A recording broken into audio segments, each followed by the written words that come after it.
Well, went one step beyond and really started taking a major issue in these encampments and started looking around. And given your engineering background, you're pretty good in math.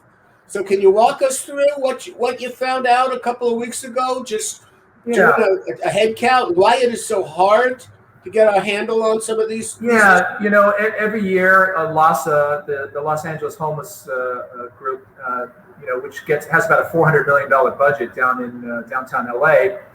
They sort of act as the middleman for referring people to resources and services, and so every year up until last year, they didn't do it in 2020 because of the pandemic. But every year prior to that, they've done a homeless count where over a couple of nights in January, they send out an army of volunteers to go around and count and survey with about, long multi-page survey, for race, age, drug addiction problems, a long survey. And they document all this data, which is then crunched together with a bunch of factors like, okay, the average tent might have 1.67 people in it, an RV might have 2.1 people in it. And they put all these factors in together and do a statistical analysis that come up with the, quote, homeless count. And that homeless count has obviously increased over the years, and there's been large dramatic increases. And these numbers get bantied about by most politicians and LASA and everybody to say how outrageous the problem is and how it's just so large that it's untenable. We can't do anything about it. It's so big, there's nothing that can be done. We can just build our way out, and we need to build 100,000 units, and we can't do that, so nothing can be done. So actually, during the pandemic, being an engineer, I actually did a bunch of research and built a software application that does automatic homeless encampment counts, where we're using artificial intelligence to evaluate video and look at the video and determine, is it a small tent, large tent, person sitting, person lying, pile of debris. And so it classified these things using some AI training data that I gathered from actually driving by many miles of encampments with a video camera, and plopped it on a map. And what I learned from this, and the map we're looking at, this is the map of CD11 here? Yeah, this is basically, you're looking at CD11. Although I sort of built a prototype for this application, what I learned as a sort of general thing is I have a fundamental belief there's not as many out there on the street as we like to think there is. I think it feels like there's a lot more homeless people because it's much more visible than ever before. With the lack of enforcement on encampments and the spread of stuff that accumulates on the street, it feels to us like there's actually a much greater problem than there actually is. What I believe is this is actually quite a manageable situation, and there aren't as many people who need to be found homes as we all think. That one person might, on the street, control 30, 40, 50 feet of real estate by spreading stuff as far as they can and accumulating items that they bring in via their bicycles with a trailer, or a car comes in and drops stuff off. But people spread out as far as they can to sort of mark their territory. And because the encampments, the tents down rule that happened in COVID, that they wouldn't enforce the tents down from 6 a.m. to 9 p.m., which is one of the laws, the city codes on the books, it feels like there's a much greater issue than there actually is. And if you think about where the encampments actually are, the sort of big hot spots, I took that and I actually drove the city recently and sort of did a rough count. And I'm only saying this is a rough count, and it's not by any means all locations. There are some, but I would say most of the hot spots are on this map. So I used the Google map and placed these hot spots. So up here, you'll see up in Brentwood, you've got the Veterans Center, where you've got about 50, I think about 60 tents that are outside the Veterans Administration site. Right. And inside there, this parking lot has now become a safe camping area. It is now currently filled with tents, right? So that's one of the big hotspots. This one right here, for basically all of Brentwood and Palisades, that's the majority of it right there. You're not seeing a lot of tents in this area over here. And then you go back to the freeway, some of the freeway underpasses, like where the gateways to Santa Monica under the Centinela freeway. One side is completely solid with tents, and there was recently a camper that just went up in flames. the other side of the street, which is City of Santa Monica, has no tents. City of Santa Monica enforces no tents on the street. Los Angeles does not. And this is a big thing that you see, and one of the reasons why, even though Santa Monica has quite a few homeless people living on the street, it's not so prevalent because there's no tents. They do not allow encampments, and it's a big difference. So if you look at the area of where Rose Penmar is, this area down here, all the way this half mile or 3/4 of a mile or so, was filled with encampments. And then there's your house. I see it. Okay, go on. And then we had 30 RVs lining the street right here, which now there's usually 1 or 2 RVs. And this area was cleared, as part of the cleanup area. And our senior lead officer does a very good job of making sure that we don't begin to accumulate more RVs here again. So it's down to 1 or 2 of the least, intrusive, and they do move quite often. But I also keep a daily count of how many RVs are around the park. But right now, there's 2. Another area is this area right behind Ralph's in Venice. There's about, you can see here, even in the satellite image, you can see quite a number of cars parked here. These are all vans, and I think this is what they call the van rental area, where this guy who owns all these vans and he rents them out to people. It's like a van Airbnb. And there's about 15 or 20 of them that reside right along the street right here. But again, not that many. And then right next to Whole Foods, down here, Whole Foods, you can see again in the satellite image, there's an RV here. Oh wait, that's not Whole Foods, I'm sorry, that's Flower. If I go down to Whole Foods here, this is Whole Foods right here. There's about 7 or 8 RVs that are down here at any one time. The new big homeless shelter that's being reconstructed is right here. And then as you go down Rose Avenue, you get to kind of the biggest area of issue, which is all the RVs that are now parked down along here in front of Google, the Google headquarters being right here, and then 3rd Street here, and the street right behind that. Are just solid encampments right here. And we had another conversation today with someone who lives around the bridge housing, and so that's what this area is, big, yes, by and large, right? Yes. So you have the bridge housing area, and right around bridge housing, stuff has just been allowed to get out of control. And part of the promise of bridge housing by our councilman was that once bridge housing, to get buy-in from all the people who live around it, was to, we will ensure there's an area here around bridge housing that we're going to keep clear and free of encampments, but that just hasn't been the case. We have encampments blocking this area, and all the RVs that are packed is probably 30 RVs that are down here now. And then you got Oceanfront Walk, of course, where this whole area was an encampment, but now most of it is gone. There's still quite a few left on the beach, but it's looking much better than it was.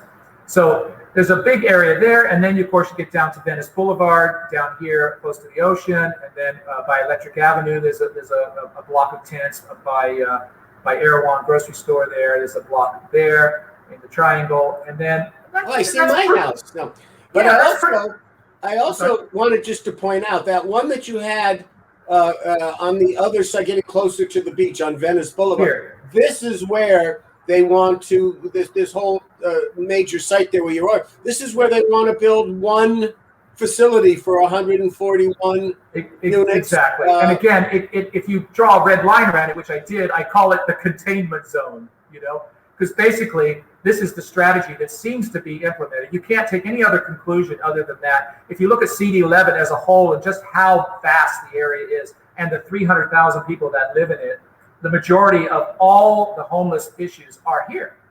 So why is that? Why is it here? And again, if you take that as a postage stamp size area of geography and the number of population that actually live in that area, it's relatively small, the number who are actually affected by it. So let's go to the numbers. What did you find out? Yeah, I just want to point out one other thing before I do that. You've also got now a line of 60 RVs. I just read today there's a count of 60 RVs that are down along this protected wetlands. And the amount of junk that's piled up there is absurd. It's just, if these are supposed to be protected, why aren't we protecting them? Why as a city do we spend all this money on protecting the Bologna wetlands and then allow it to be destroyed by people who live and dump right there? And then of course you've got Westchester Park, which is basically just turned into one large campground. And it turns out Mike Bonin's field office is right here, right here, and his parking lot's filled with tents and RVs. So let's take a look at the actual numbers, and this is where it's very interesting. So I again, back of the napkin estimate, sort of doing some rough counts as I drove by, trying to get a feel for the number that you have.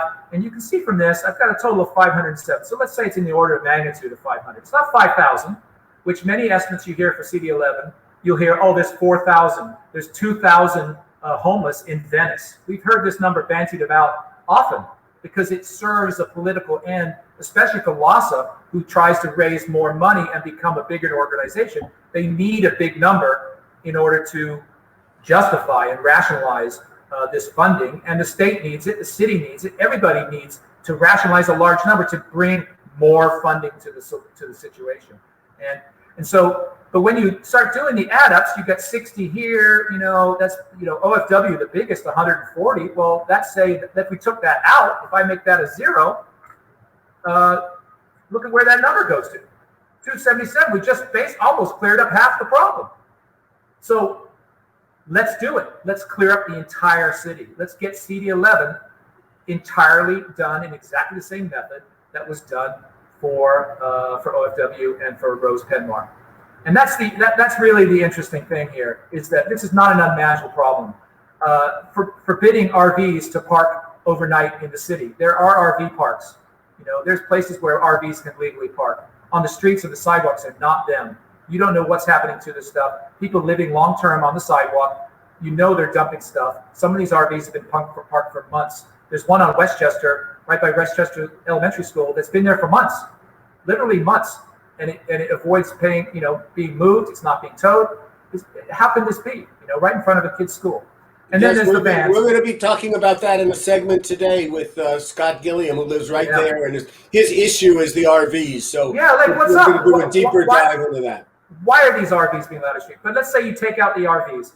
Those all have wheels, right? They could just be driven somewhere else to an RV camp or to some designated area where an RV camp could be arranged, out where there's low-cost land that these people can get some services but have a place to camp for free instead of being charged, the $60, $65 that an RV park would cost per night.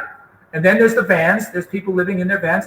Again, safe parking, give them a designated spot to park. This has been talked about a lot. But take those things out, you get there's actually very few encampments to deal with. And there's no telling actually how many people there are, but it's roughly this number. So I actually think it's quite a solvable problem. The whole issue for the whole of CD11 could be cleared up if it had the political will. Because right now what we got is a lot of confusion. How many, where are they, what do they need? And we don't do that. Exactly. And interestingly, you take a look at Google Earth, there are actually high-resolution satellite maps available freely that can be bought that have very fresh new data that are taken every few days at a 30-centimeter resolution. That means 1 pixel equals 30 centimeters. So you can get down pretty close, and you can definitely see, as you can here, if I go to an area where we're talking about, if you zoom in, you can see, oh, there's an RV park right there, oh, there's an encampment there. Look, you can see here. Here you go. You can see there's some encampments right here, right? You can see it on the satellite map. You can see all this storage lot right here. Maybe this storage lot could be leased by the city to store RVs. I don't know. But anyway, some of the high-resolution satellite imagery is available, and you could get a pretty darn good, accurate count of what there is just from satellite image. Well, I think by taking us through the maps and doing this kind of detailed look here, it shows really the scope of the problem, but also, truthfully, how Venice has kind of been the dumping ground. Yeah, in my mind, there's no doubt about that. Yeah. And why some of this reaction to getting a different kind of representative in there, actually, a lot of it started with the antagonism, both here and down the road a little bit in Mar Vista. Yeah. Well, I think Venice has always been sort of, part of its culture is to be more accepting of sort of the artist hip culture. That's been taken advantage of, I think, and the people's tolerance have been taken advantage of. But I think really what really set everybody off was beginning to suggest that Will Rogers State Beach should be a place where tiny homes should exist in a parking lot right here. I mean, and down in the marina. So basically, the suggestion and the fact that Dottweiler down another beach there, down here in Fisherman's Village, another parking lot down here. The idea that we use high traffic tourist spots that are used by anybody who can't afford to go to Disneyland, that they bring their kids to the beach, and they have to be witness to some of the things that go on in these encampments. I think it's just completely wrong, and it's right that there's been an enormous outrage because of this. And we've already seen that it was a foregone conclusion in Mr. Bonin's head that this would actually happen. The idea that it was a feasibility study has been proven to be completely bogus. All the feasibility study had been done before they authorized the feasibility study. So there's something up going on with it, and it boggles my mind how this could happen from anybody who is basically managing a city, or as Mike Bonin is essentially our CEO of District 11, and he manages the largest district of any city councilman in the country. We need someone who could really handle that responsibility and make and enforce the rules that apply to every area equally, and that's just not being done. Philip, thank you so much for coming on and taking all this time and really doing a deep dive and explaining. And as we continue to do these podcasts on the Mike Bonin Show, the Recall Mike Show, we're still Pete. You will cut all that out. Thank you. Still getting learning our feature, but please, you come back anytime you want to talk about any issue, anything you've been following, anything you've noticed. You're always welcome here. Well, appreciate having me, and I think it's important to sort of really understand the facts and how exactly things really are. I'm a very fact-based person. I only want to go on facts. It's not about politics in any way. It's about the safety of our city and the ability for our children to feel safe walking to the park, walking to Whole Foods, to the grocery store, or to the beach on their own as a teenager without being harassed and tortured by some of these folks who clearly need some serious mental help that they're not getting on the street. Amen. Thank you so much, my friend.